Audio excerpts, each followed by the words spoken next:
This is Ms. Merly Balyaco, and my discussion is all about the postmodern leadership. Leadership simply means you are in charge of a group. You may be a teacher, a principal, a supervisor. You may be a manager, or you are a parent. You are in charge of a group.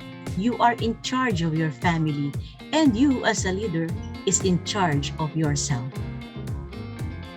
Being in charge of a group means having the authority to call the shots, which in turn requires knowing what needs to be done. But a vision is only possible if the leader knows where the group should go. As uncertainty rises, we turn increasingly to the wisdom of the crowd for leadership. The power of knowledge, now fragmented, resides in diversity rather than individual sage. Leadership is radically dispersed wherever complexity reigns. When leadership emerges in a crowd, it is not about one person rising to the top, but rather 100 voices, each having small, one-off impacts on the crowd's ultimate decision. This is postmodern leadership. No ultimate authorities, fragmentation, everyone's voice get a hearing. Premodernism is illustrated this way. A premodernist is an extreme conservative who still holds on to old fairy tale belief systems that have been proven wrong. In terms of programming, a premodernist is the one who rejects certain advances in modern technology and favors the old way of doing things, the pre-modern way of doing things. Modernism is illustrated this way. It is an onwards and upwards with inevitable progress. Modernism refers to a global movement in society and culture that from the early decades of the 28th century sought a new alignment with the experience and values of modern industrial life. Modernism has also been driven by various social and political agendas. And this is how postmodernism is being illustrated. Postmodernism was a reaction against modernism. Postmodern leadership values the contribution of all team members to make or toward positive outcomes.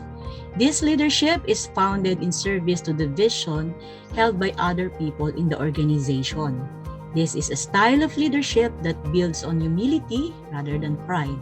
It is a style of leadership that fosters collaboration rather than competition.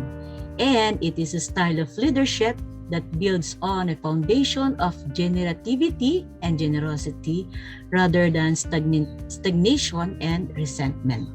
Postmodern leadership started around 1940s, where the date is not exact, and peaked around the 1960s and 1970s. It is a wide-range development and of course a reaction against modernism. These are the key features of postmodernism.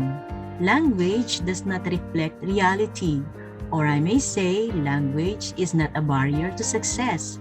Reality does not exist. There are multiple realities. Any situation is open to multiple interpretations. Situations must be understood at local level with particular attention to diversity as bold, creative, cooperative, and they enjoy in developing their teams. The postmodern leadership values creativity. They think outside the box, or they let go of old ways of thoughts and action. Chaos and complexity play a role. Workers are investments, and they embrace diversity and empower their workers. They know how to develop by delegating works and develop new leaders. In postmodern leadership, there are no more heroes. Individuals are subordinated in modern organization to the common unity of a strong culture and in postmodernity. The great context of postmodern leadership means the person and a system in interaction refers to the right person at the right time in the right place.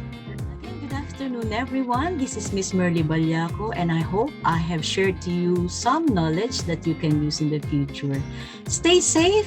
These are my references, and God bless you.